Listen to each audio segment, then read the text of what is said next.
அனைவருக்கும் சித்தர் வாக்கு ஜோதிடத்தின் மூலம் சிறந்த நல் வணக்கங்களை தெரிவித்துக் கொள்கிறேன். இன்னைக்கு என்ன பார்க்க போறோம் அப்படின்னா, மே மாத பலன்கள் கடக ராசிக்கு பார்க்க போறோம்.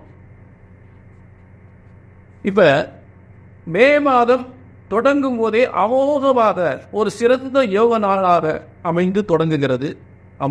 மே மாதம் தொடங்கும் போதே அமோகமாக குரு பயிற்சியோடு தொடங்குகிறது. அதுதான் ஒரு சிறந்த விஷயம்.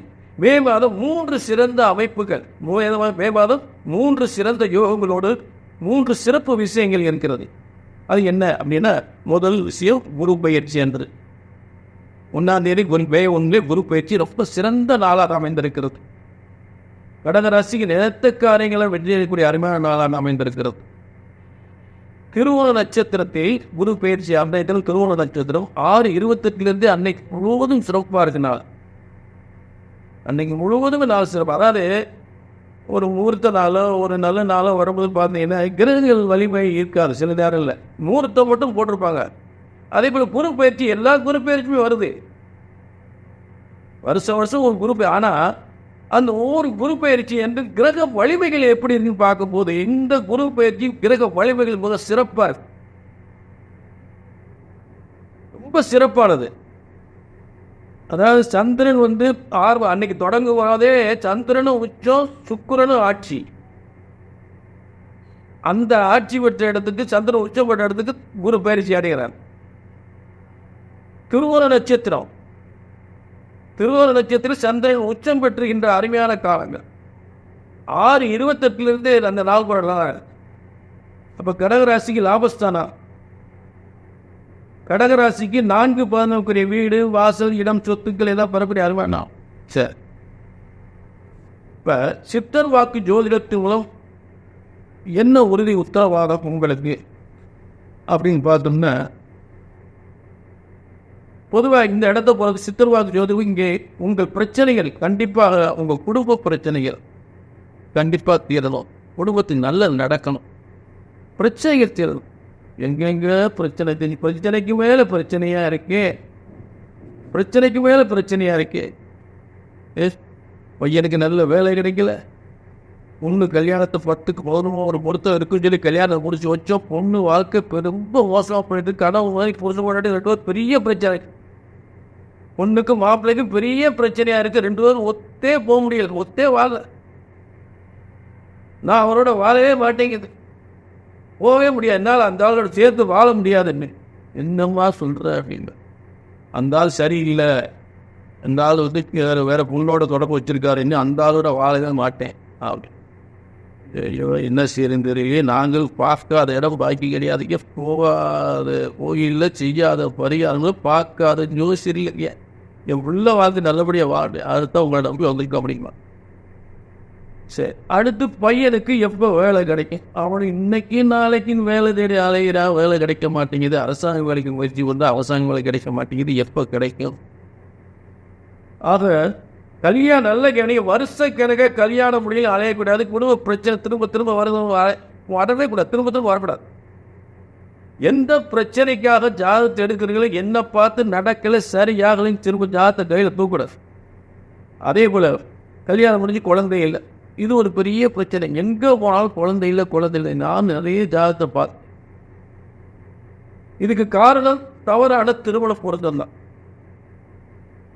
ஒரு ஆணும் பெண்ணும் சேர்க்கும் போது புத்திர பாக்கியம் பெறக்கூடிய யோகங்கள் இருக்கா பார்த்து, தினம் கனம் ரஜி அவ்வளோதான் 2 வருஷம் பொருத்தம் பார்த்து கல்யாணம் முடிச்சுறாரு. தவறு.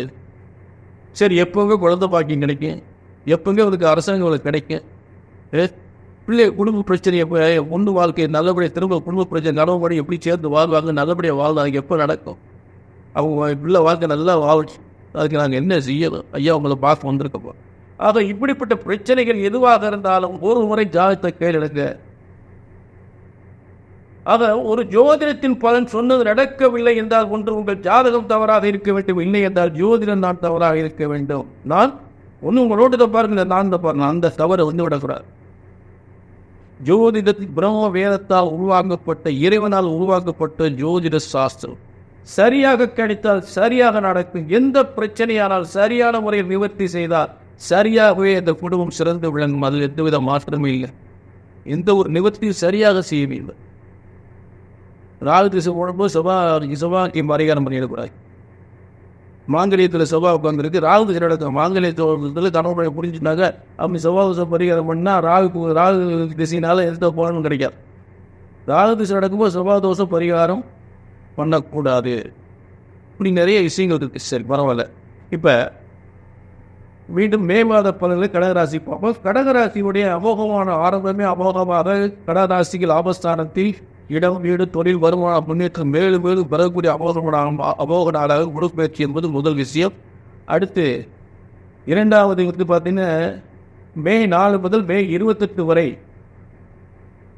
அதாவது அக்னி நட்சத்திரம். அக்னி நட்சத்திரம் மே 4 தொடங்கி மே 28 முடிகிறது. இந்த காலங்களில் நீங்கள் இந்த நாள் அக்னி நட்சத்திரம் ஒன்றுமே பண்ணக்கூட ஒதுக்கி வச்சிடாதீங்க.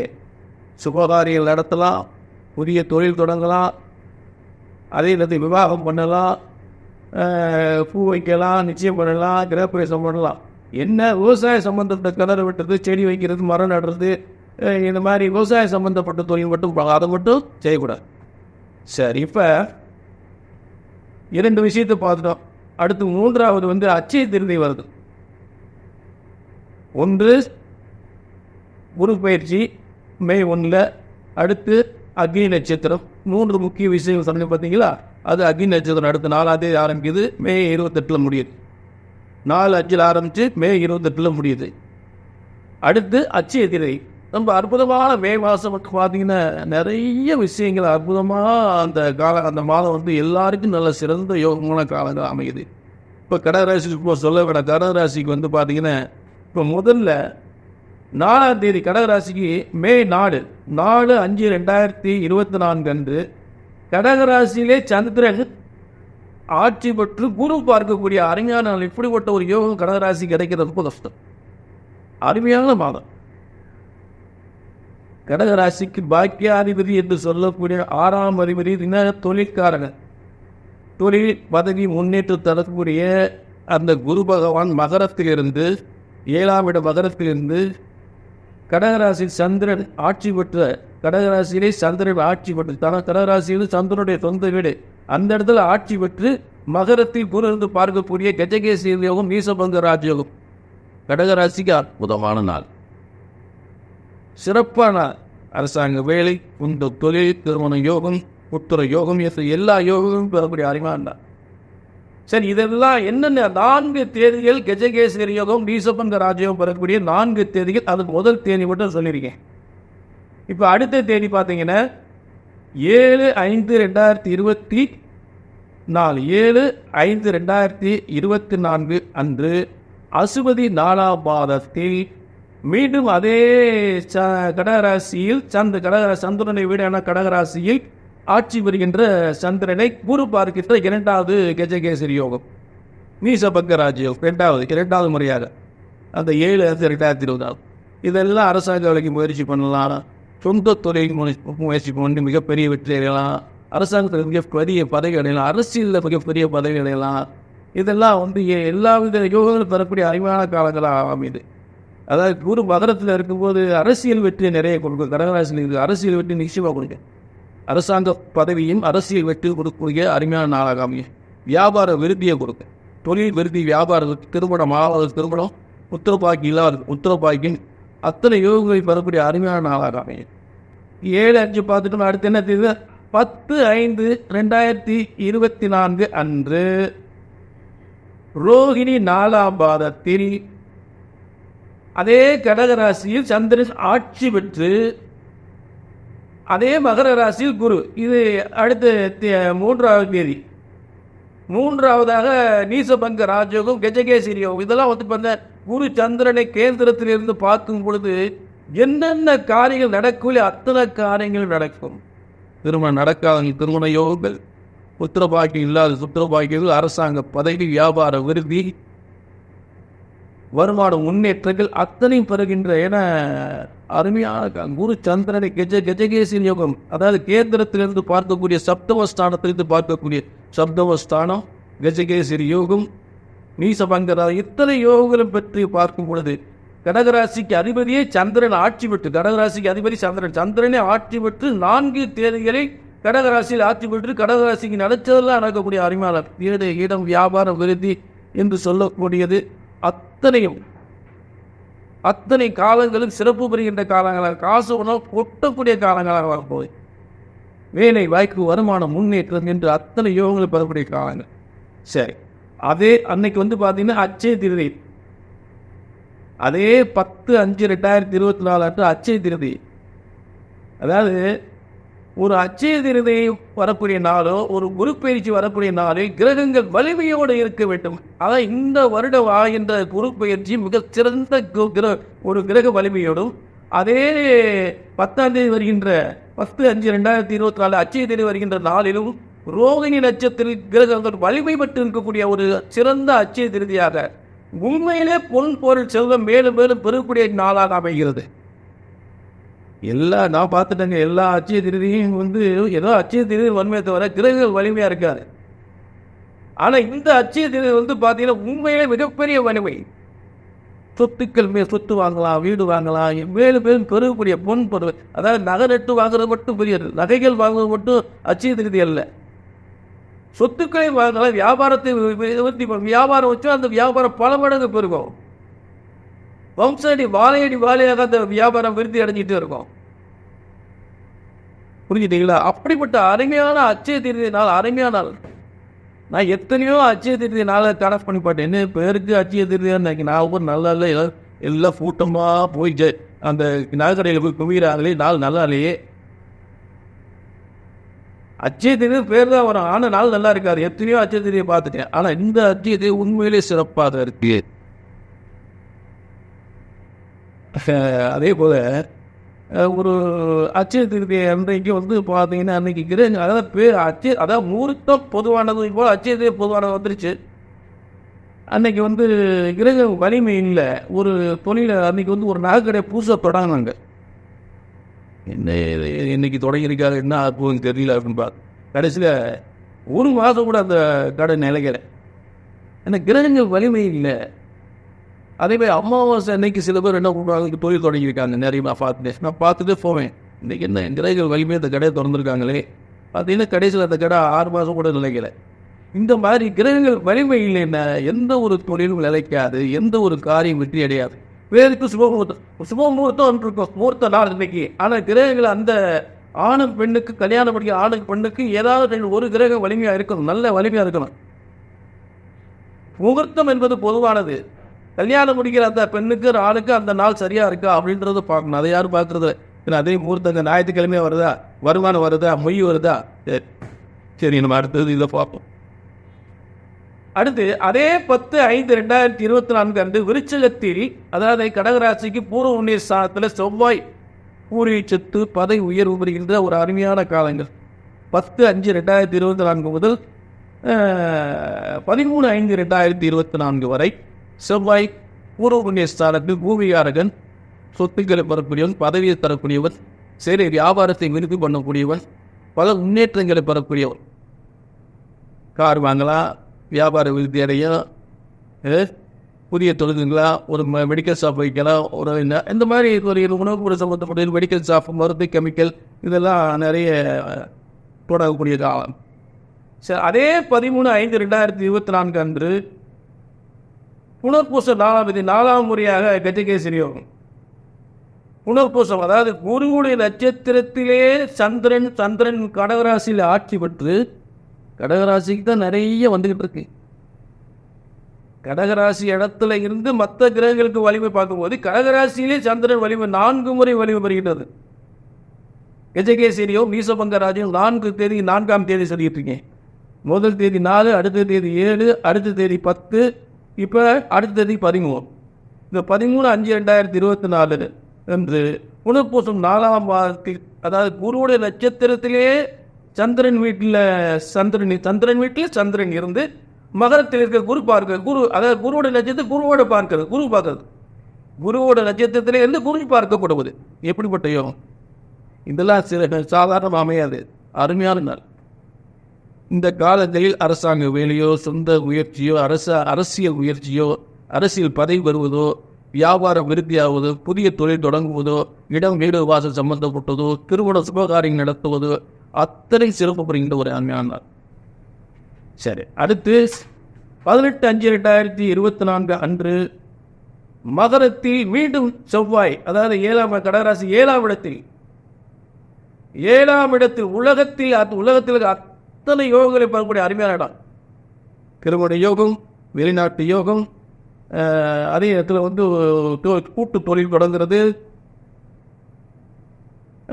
அதாவது 10ஆம் அதிபதி 7ஆம் இடத்தில் இருந்த கூட்டு தொழில் ரொம்ப சிறப்பாக இருக்கும். வெளிநாட்டு யோகங்கள் சிறப்பாக இருக்கும். அதாவது எக்ஸ்போர்ட் தொழிலாம் ரொம்ப சிறப்பாக இருக்கும். கடகராசி 7ஆம் இடத்தில் இருந்தால் மனைவி சொத்துக்களை பெறலாம், பூர்வீக சொத்துக்கள் பெறலாம். கணவன் தான் மனைவி சொத்துக்கள், மனைவி தான் கணவனுடைய சொத்துக்கள்.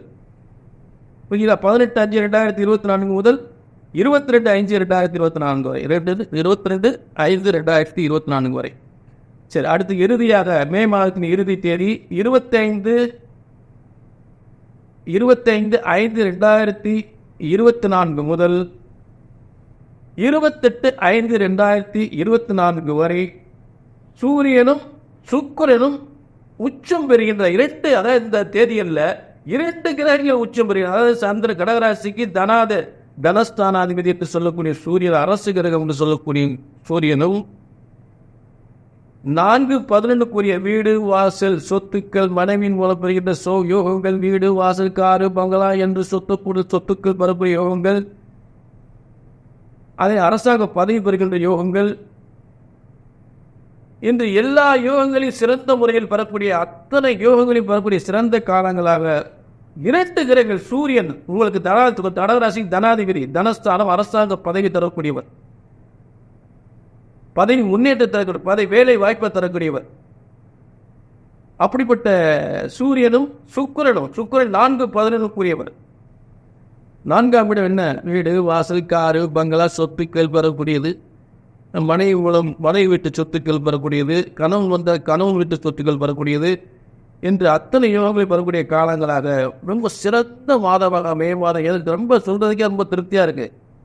அப்படிப்பட்ட ஒரு மாதமாக இருக்கு, ரொம்ப சந்தோஷமான பலன்களாக இருக்கு. அதை இப்போ நான் சொல்லக்கூடிய பலன்கள் எதுவுமே சரியான என்னங்க 2-3 நல்லா சொல்றீங்க, எங்களுக்கு இப்போ நடக்கலையாங்க. அப்போ ஜாதகத்தை பார்ப்போம், ஏன் நடக்கல? ஒரு நல்ல கவனிக்க, திரும்ப சொல்றேன், ஒரு பாவகிரக தசாபுத்திகள் நடந்தால் நான் சொன்ன பலன்கள் நடக்க தடப்பட தான் செய்யும். ஒரு ஜோதிடத்தின் பலன் சொன்னது நடக்கவில்லை என்றால் ஒன்று உங்கள் ஜாதகம் தவறாக இருக்க வேண்டும், இல்லை என்றால் ஜோதிடர் நான் தவறாக இருக்க வேண்டும். வேலை கிடைக்கல, கல்யாணம் முடியல, குழந்தை இல்லை, அரசாங்க வேலை எப்போ கிடைக்கும், குடும்பத்தில் ஒரே பிரச்சனையா இருக்கும், குடும்ப பிரச்சனை எப்போ தீர்க்கு, கணவன் மனைவி பிரச்சனை பெரிய பிரச்சனை, பிள்ளை பிரச்சனை பெரிய பிரச்சனை, நல்லபடியாக கல்யாணம் முடிஞ்சு வச்ச பிள்ளை இன்னைக்கு வாழ முடியாமல் இருக்கு, இந்த பிள்ளை பிரச்சனை எப்போ சரியாகும்? ஆக இதுக்கெல்லாம் நாங்கள் எங்கெங்கேயோ ஜாதக தூக்கி அலாம் தெரிஞ்சு பார்த்து ஒன்றுமே நடக்கலன்னு சொல்லக்கூடிய திரும்ப நான் தருகின்ற உறுதியான உத்தரவாதம். எந்த பிரச்சனைக்காக ஜாதகத்தை எடுத்து 8 வருடங்களை எந்த பார்த்து நடக்கலை, சரி ஆகலை அப்படின்னு சொல்லி திரும்ப ஜாதகத்தை கையில் தூக்கக்கூடாது. இந்த ஆகத்துக்கு ஒன்றுமே நடக்கலைங்க, என்னத்தை சொன்னார் அப்படி வந்துடக்கூடாது. புரிஞ்சுட்டீங்களா?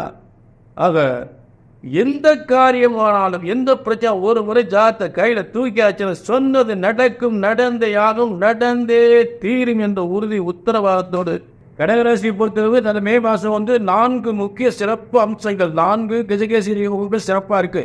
அப்போ நான் சொன்ன பலன்கள் எதுவுமே சரியாக நடக்கலைன்னா கீழே ஒரு நம்பருக்கு அப்பாயின்மெண்ட் வாங்கிக்கிங்க. நான் சொன்ன பலன்கள் சரியாக நடக்கலை அப்படின்னா உங்கள் ஜாதகத்தில் பாவகிரக தசாபுத்திகள் கடுமையான முறையில் இருந்தால் கண்டிப்பாக நான் சொல்ல பலன்கள் தடப்படாத செய்யும். அப்போ என்ன பண்ணுறீங்க? கீழே நம்பர் நோட் பண்ணிவிட்டு ஒரு அப்பாயின்மெண்ட் வாங்கிட்டு வாங்க.